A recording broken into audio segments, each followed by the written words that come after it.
Welcome final year pen technology students. MCQ में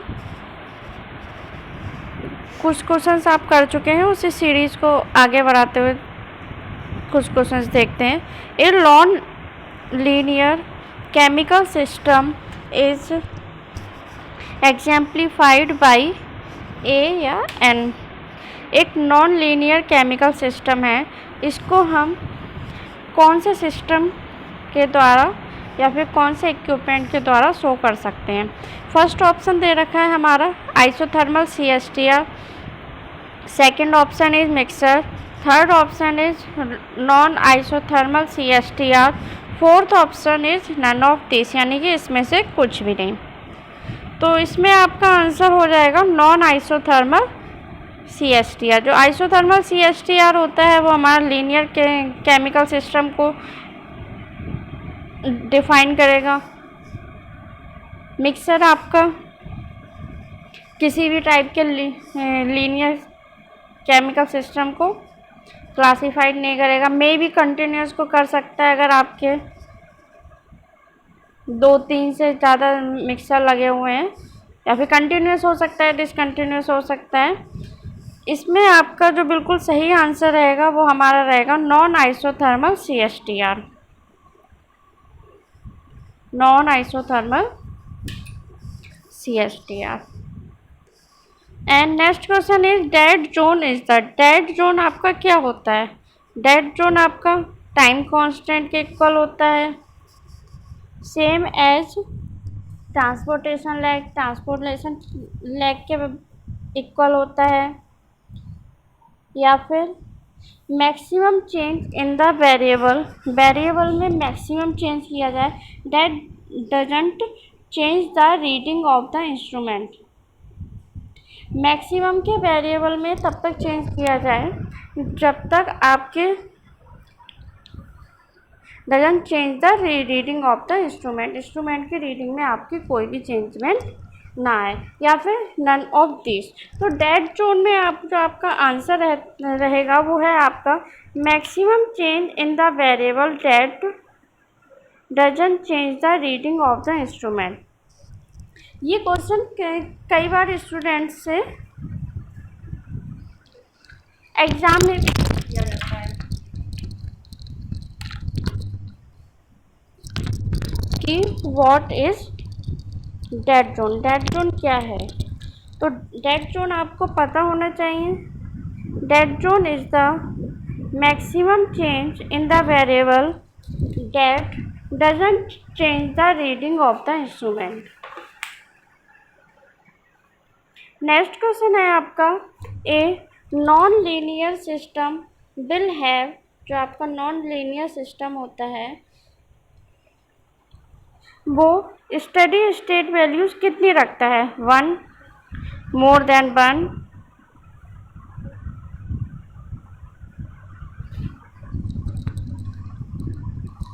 यहाँ पे आपका गलत लिखा हुआ है, यहाँ पे आपका 3 आएगा,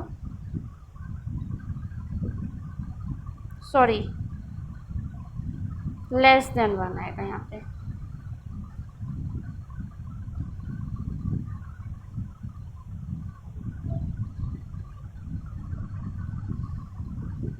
ये पॉइंट आपका गलत लिखा है, यहाँ पे आएगा लेस देन 1।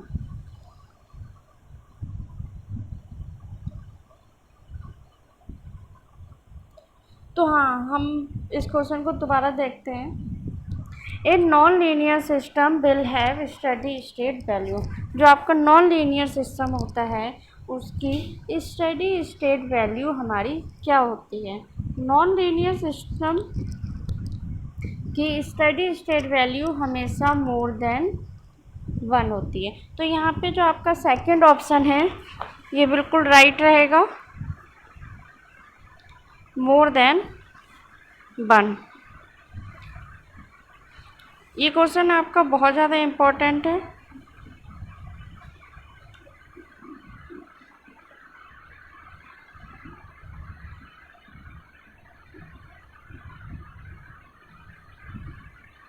आगे देखते हैं। On off control which is a special case of proportional control has a band width of about which percentage। जो आपका एन ऑन ऑफ कंट्रोल होता है प्रोपोर्शनल कंट्रोल में, तो उसकी आपकी बेड्थ की percent band width near about कितना परसेंट रहता है। तो इसमें आपका आंसर रहेगा 0%। The transfer function of a PD controller. PD controller का ट्रांसफ़र फंक्शन क्या है? केसी 1/KD 1/τDS। यहाँ पे हमसे पीडी का पूछा गया है। आपको proportional controller, proportional integral controller, proportional derivative controller and proportional integral derivative controller, ये चारों कंट्रोलर के आपको ट्रांसफ़र फंक्शन याद होने चाहिए, क्योंकि ये बहुत ज़्यादा इम्पोर्टेंट हैं due to MCQ question paper. बाकी अगर आप थ्योरेटिकल में देखेंगे या फिर आप इंटरव्यू में देखेंगे तो इक्वेशन के साथ साथ इन सभी कंट्रोलर का यूजेस भी बहुत ज़्यादा इम्पोर्टेंट होता है। लेकिन अगर आपका BT UP के कोर्स के अकॉर्डिंग देखें तो सिर्फ और सिर्फ आपको P controller, PI controller, PD controller and PID controller के आपको ट्रांसफ़र फंक्शन सभी याद होने चाहिए। जैसे यहाँ पे पूछा गया था transfer function of A PD controller, और यहीं पे अगर पूछा जाता है PI कंट्रोलर तो आपका हो जाता है KC 1+τIS। तो इसी तरीके से PD controller, P controller, PID controller, ये सभी कंट्रोलर आपको याद होने चाहिए। नेक्स्ट क्वेश्चन देखते हैं। In a feedback control system G and H denote open loop and close loop transfer function respectively. जो आपका G है वो हमारा ओपन लूप ट्रांसफ़र फंक्शन को रिप्रेजेंट कर रहा है और H हमारा क्लोज लूप ट्रांसफ़र फंक्शन को रिप्रेजेंट कर रहा है फीडबैक कंट्रोल सिस्टम में। अब हमको यहाँ पे बताना है आउटपुट और इनपुट का रिलेशनशिप क्या होगा। आपका फीडबैक कंट्रोल सिस्टम का जो आप निकालते हैं रिलेशन, तो आप देखेंगे जो आपका क्लोज लूप का ट्रांसफ़र फंक्शन आपका ऊपर रहता है और डिनोमिनेटर में आपका ओपन लूप प्लस 1 क्या होता है? 1 आपका ओवरऑल होता है। जितने भी आपके लूप रहेंगे close loop plus open loop equal 1। तो हमारा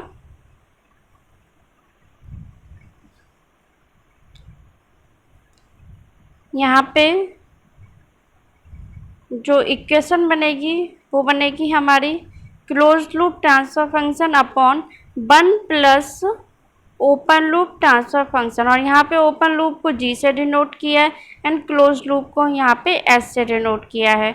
तो आपकी इक्वेशन हो जाएगी H/1 प्लस G।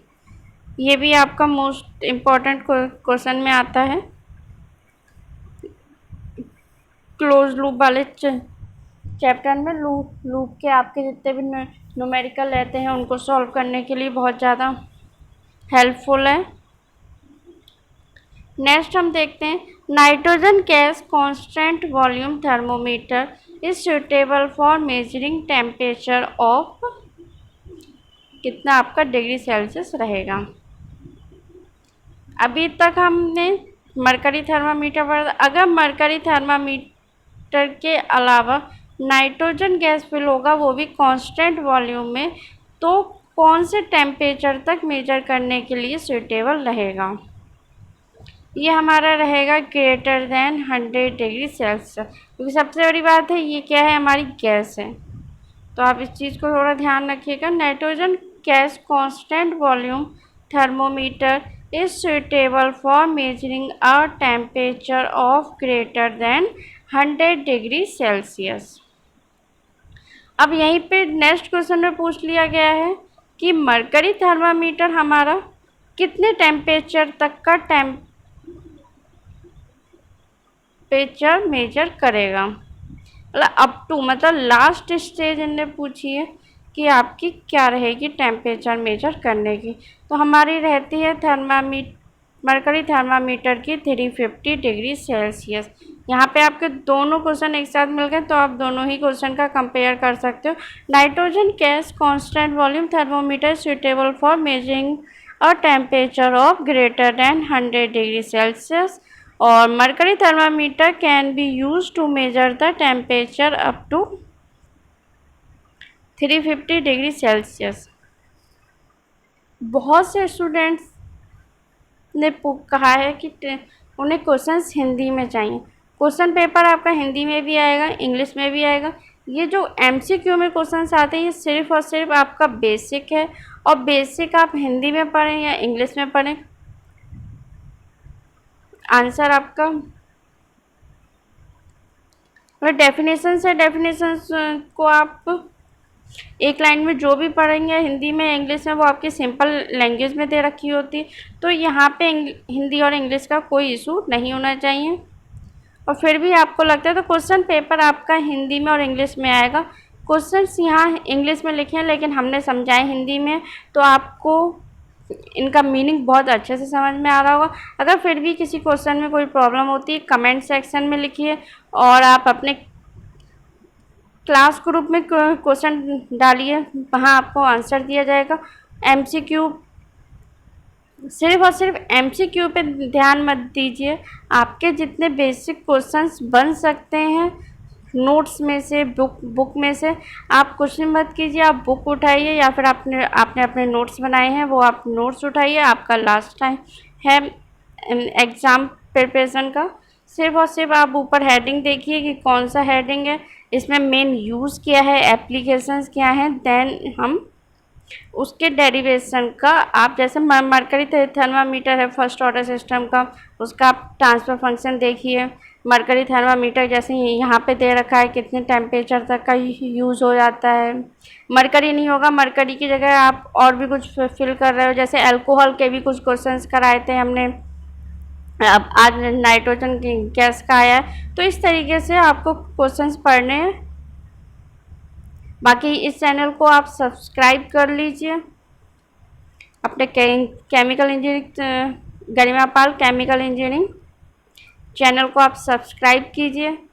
अपने क्लासमेट्स को ज़्यादा से ज़्यादा शेयर कीजिए या फिर अपने फ्रेंड्स को ज़्यादा से ज़्यादा शेयर कीजिए, जिससे सुटेबल मटेरियल उनको मिल सके और पेपर सभी के अच्छे से हो सकें। All the best all students for your preparation. और चैनल ज़रूर सब्सक्राइब कर दीजिए। चैनल सब्सक्राइब करने पे आगे आने वाले सभी वीडियोस आपको टाइम टू टाइम मिल जाएंगे। Thank you so much.